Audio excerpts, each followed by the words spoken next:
мына орыстың жазуына үйреніп қалған, кириллицадан ажырағысы келмейтін қарсылар да бар.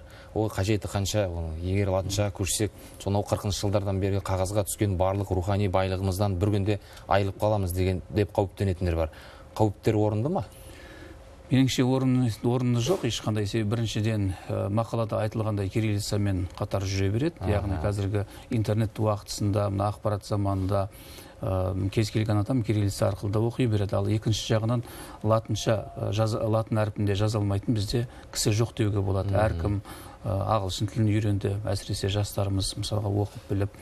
Соған байланысты бұны енгізу аса бір қиындық туғызбайды. Екіншіден қазір мына цифрлы Қазақстанды мақалада қоса айтқан ғой. Өткендегі 3-ші жаңғыру бағдарламасында цифрлы Қазақстан меніңше бекер айтылған жоқ. Себебі біздің кеңестік кезеңдегі асыл мұраларды сол цифрлауға болады. Және оларды сақтау, немесе оларды латын қарпіне, латын әліпбиіне көшіру қазіргідей технология дамыған заманда аса қиын емес. Мысалға біз егемен Қазақстанның 100 жылдық подшивкасын, 100 жылдық жаңағы шыққан нұсқаларын біз қазір цифрлап жатырмыз.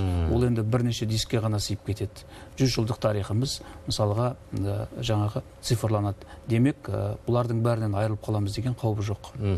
Осы қоңсылас жатқан түркі тілдес елдерден тек қазақ пен қырғыз ғана қалды деймін. Қалғанына Өзбекстан, Түркия, Түркменстан, Әзербайжан барлығы да латын әліпбиіне осыдан ондаған жыл бұрын көшіп кетті. Олардың бұл жолдан қалай өтті жалпы? Тәжірибелері қалай? Өйткені оларда да әріп таңбалары көп болды ғой. Баста 26 жылы Бакуде осындай шешім қабылданған латынға көшу жөнінде.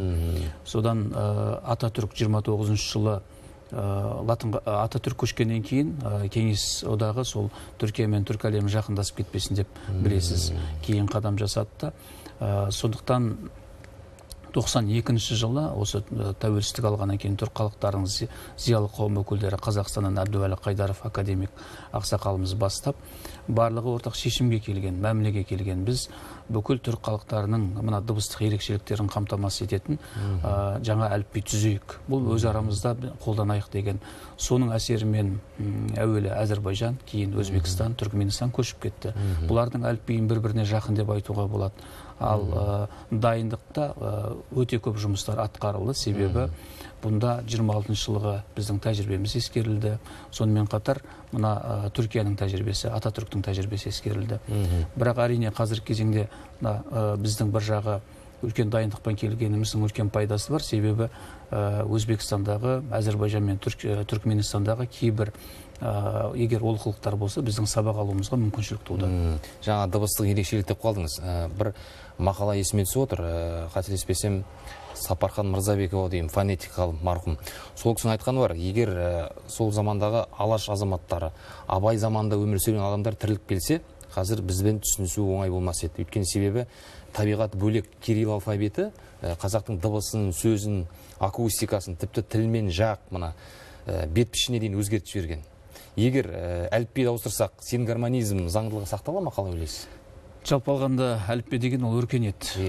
Мысалға, иероглиф ол шын Қытай өркениетінің, араб қарпі, ислам өркениетінің, кириллица, славян өркениетінің сол сияқты, латиницада ол батыс өркениетінің таңбасы болып саналады. Сондықтан әліпбе таңдау ол өркениет таңдау. Біріншіден, екіншіден дұрыс айтып отырсыз. Мына кезінде күштеп көшіру кезінде түркі халықтарының әр қайсысына әртүрлі таңба берген.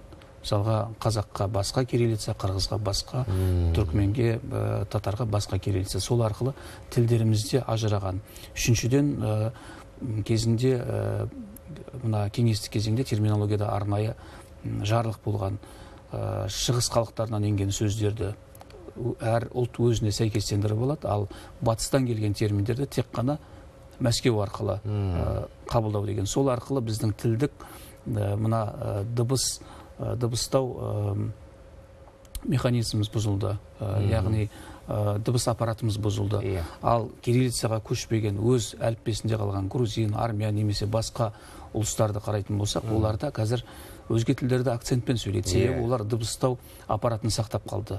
Ал бізде қазір өзге тілді акцентсіз сөйлейміз, бірақ өз тіліміздің кейбір заңдылықтарын айырылып қалдық. Ал енді мына латын әліпбиін біз осы мәселені ескеруіміз керек қабылдаған кезде. Жүрек дейміз, жүрек деуіміз керек негізі. Көктем, көктем. Сонымен қатар кириллицада бізде артық таңбалар біздің тілімізді бұзды. Мысалға ц, ш, жаңа е, я, ю, жаңа жіңішке белгісі деген сияқты.